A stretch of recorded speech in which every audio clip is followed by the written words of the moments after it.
አልጎተ ዘመኔ እኔ ሁሌ ነው የሚሳሳተው። ይሯችሁ የእድገት ደብዳቤ እጃችሁ ገባ። Hi everyone, ጸደቀ ባላለው ከኢትዮጵያ። ይህ በተለያዩ ርዕሰ ጉዳዮች ላይ የግል ምልከታ የማንጸባረቅበት የዩቲዩብ ቻናሌ ነው። ለቤቱ እንግዳ ከሆናችሁ ታዲያ የሰብስክሪፕሽን ቁልፏን በመጫን ቤተሰብ እንሁን።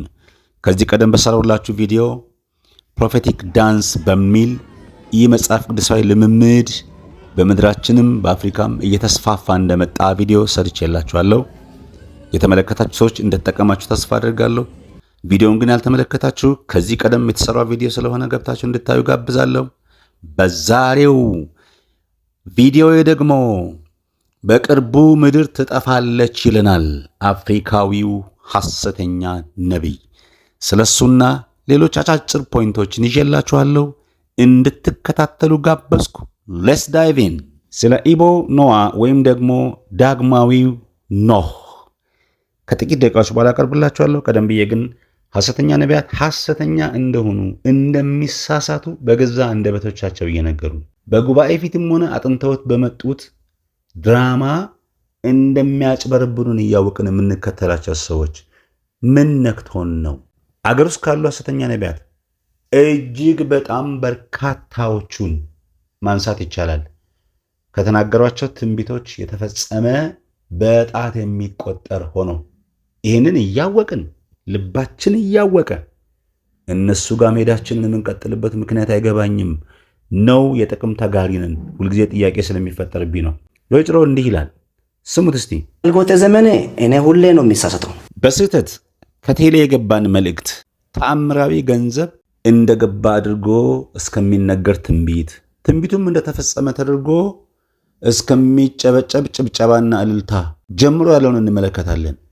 100 ቢሊየን በአካውንቱ እንደገባ ይናገራል ይሄ ግለሰብ።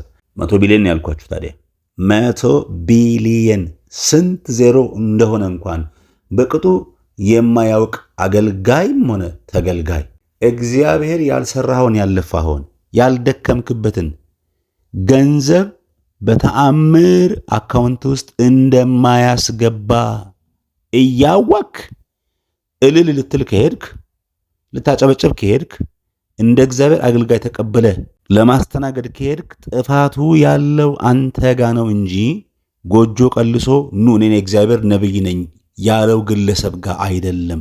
አንዳንድ ጊዜ እንደውም እሰይ ይበለን ብዬ እላለሁ።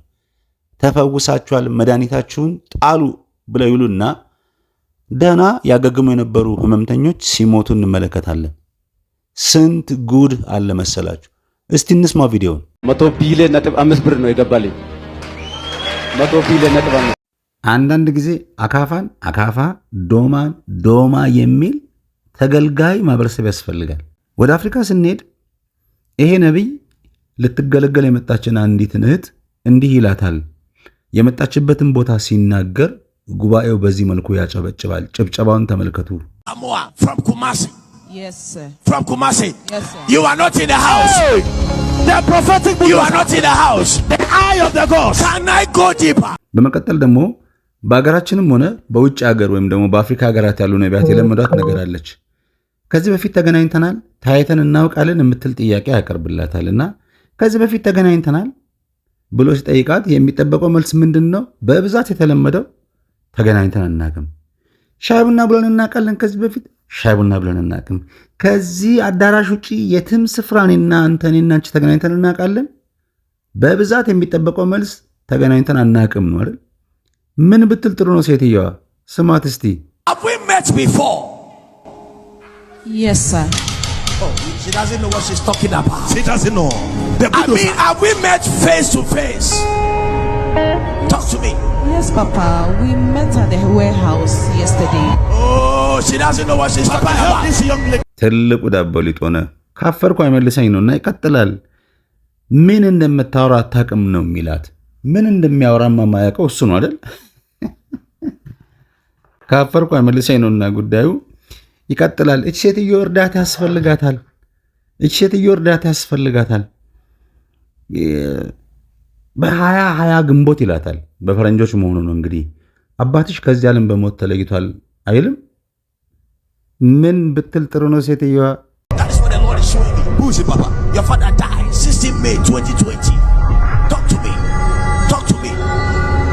My father is not dead. My father is currently in Kumasi, very strong and healthy. እንዲህ ነው እንጂ ልክ ልክ እየነገሩ ቆሌያቸውን መክፈፍ ነው። ምን ይቀርብናል? እኔ እንደውም አንዳንዴ ጥርጣሬ ምን መሰላችሁ፣ ተከፍላቸው የሚተውኑ ሰዎች ጉባኤ ውስጥ አሉ ነው ብዬ የምለው። በዚህ በሀገራችንም በውጭም የተወሰነች ሳንቲም ከተሰጠቻቸው ያልተፈጠረን ተፈጠረ፣ ያልታየን ታየ፣ ያልተናገረን ተናገረ፣ ያልተፈወሰን ተፈወሰ እያሉ የሐሰት ምስክሮች በጉባኤ ውስጥ ይበተናሉ። ይህንን አብዛኛው ምዕመን አያውቅም። እውነትም እግዚአብሔር ይናገራል፣ እግዚአብሔር ነቢይ ያለ ብለው ይመጣሉ። የሚነገረው ነገር በሙሉ የተቀነባበረ ነገር ነው። ስንት ጉድ ሰምተናል መሰላችሁ? ስንት ጉድ በአደባባይ በሚዲያ ተላልፎ እከሌ ተፈውሷል ተብሎ የሞተውን ቤቱ ይቁጠረው፣ እከሌ መድኃኒት ጥሏል ይኸው ለምስክርነት መጥቷል ተብሎ መስክሮ ዩቲዩብ ላይ ተለቆ ገንዘብ ተሰርቶበት ስንቱ በየቤቱ ሞቷል መሰላችሁ? በሐሰተኛ መልእክቶቹ ከሚታወቁ የአፍሪካ ነቢያት መካከል ቡሽሪ ይጠቀስበታል። ቡሽሪ በአንድ ጉባኤ እንደዚህ ይላል። ልጁ መልእክት የመጣለት ወላጅ የልጁ ስም ይጠፋበታል፣ ቡሽሪ ማለት ነው። እና ልክ ስሙን ፕሮናንስ ማድረግ እንዳቃት አድርጎ ያስብና እኔ ስሙን ምን አስጨነቀኝ፣ ፎቶን አንስቼ አላመጣም እንዴ ብሎላችሁ ምን ቢያደርግ ጥሩ ነው? ፊት ለፊት ካለ አንድ ድራማውን ሊተውን ከገባ የሰርቹ አባል ታብሌቱን ብድግ ያደርግላችሁና ከአየር ላይ ፎቶ ያነሳ መስሎ ምን ቢያደርግ ጥሩ ነው? ሁለት ጊዜ ነካ ነካ አድርጎ ከጋለሪ ውስጥ የልጁን ፎቶ ቁጭ ያለ፣ ጉባኤው በጩኸት ዋ ተአምር ተፈጠረ ብሎ የዚህ ይለያል። የተለየ ሆኖ የማያውቅ ዓለም በድጋሚ በጥፋቷ እንደምትጠፋ በማህበራዊ ሚዲያ ይናገራል። እና የነሰሙ ግለሰቦች ከያሉበት ይለቃቀሙና ይመጣሉ፣ ገንዘብ ያዋጣሉ፣ ፕሮጀክቱን ይነግራቸዋል። ፕሮጀክቱን ምንድነው? ልክ እንደ ኖህ አይነት መርከብ እንዲህ የምትመለከቷትን በምስሉ ላይ የምትመለከቱትን አይነት መርከብ ለመስራት እንደሚያስብ ይነግራቸውና አንጡራ ሀብታቸውን እየሸጡ ገንዘባቸውን ማምጣት ጀመሩ። ፕሮጀክቱ ተጀመረ። 28,000 ሰው ነው ፕሮጀክቱ ላይ ተቀላቀለው። ገንዘባቸውን አዋጡ። ተጀመረ መርከቡ አለቀ። የተባለው ቀን ደረሰ። የተተነበየው የጥፋት ውሃ ግን ጠብ አለ በምድር ላይ። ጉድ ፈላ።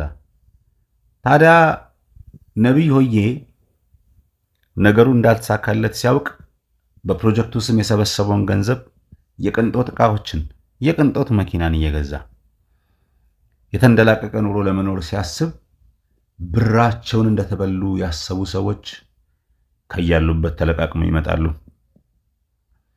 አልቀረለትም። ያው ዩቲዩብ አልጎሪዝሙ ስለማይፈቅድ ነው። የድብደባ ቪዲዮ ሁሉ ነበረኝና እሱን አላቀረብኩትምና ይደበድቡታል፣ ይቀጠቀጡታል። በዚህ መሃል ፖሊስ ጣልቃ ይገባል። ይሄኛው ነብይ ዳግማዊው ኖህ ብዬ ቅድም መግቢያ ላይ ጠቀስኩላችሁ የዕድሜ ዘመን እስራት ይፈረድበትና እስር ቤት ይገባል። ወገኖች፣ ገንዘባቸው የተበላባቸው ሰዎች በንዴት መርከቧን ዶግ አመድ ያደርጓታል። በደቂቃዎች ውስጥ ከትልቅ መርከብነት ወደ አመድነት ትቀየራለች። ከእንደዚህ አይነት ጉድ ይሰውራችሁ። እኔ እዚህ ጋር አሁንም ቅድም መነሻ ላይ እንዳወራሁላችሁ ሐሰተኛ ነቢያትን የልብ የምንሰጣቸው እኛው ራሳችን ነን። ሐሰት ሲናገሩ ከእግዚአብሔር ቃል አኳያ መዝነን ሐሰት ነው ብለን ካላስቆምናቸው ነገ ወደ እያንዳንዳችን ኪስ እንደሚገቡ የእያንዳንዳችንን ጓዳ እንደሚያንኳኩ የተረጋገጠ ነው። በ1805 እንደ አውሮፓውያን አቆጣጠር እንደተወለደና በ1844 እንደሞተ የሚነገርለት ጆሴፍ ስሚዝ የኋላኛው ዘመን ቅዱሳን ቤተክርስቲያን ወይም ደግሞ ሞርሞን ቸርች በሚል የሚታወቀውን ቤተ እምነት መስራች እንደነበረ ይታወቃል። ስለሱ ማውራት ፈልጌ አይደለም።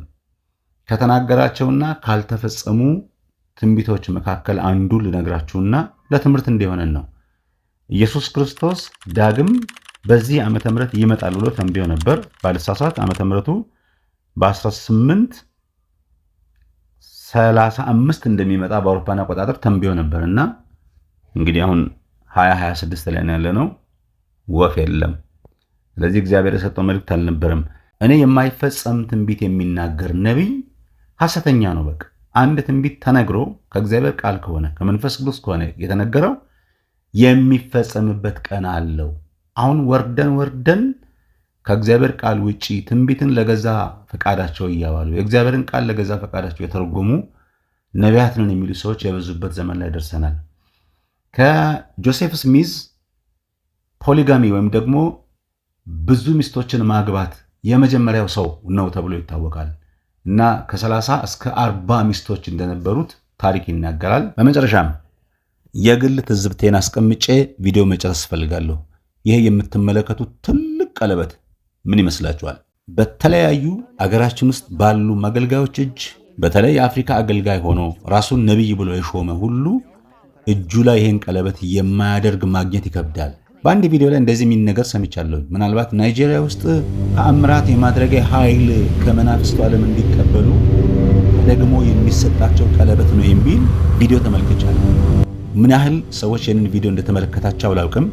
ኮሜንት ላይ ሐሳባችሁን ጻፉበት። ተመልከቱ። ከዚህኛው ከጋብቻ ቀለበት ትንሽ ከፍ ያለ ምን ትንሽ እንጂ በደንብ ከፍ ያለ ምናልባት ቢጨፈለቅ 10 የጋብቻ ቀለበት ሊወጣ የሚችል ነው የሚሆነው።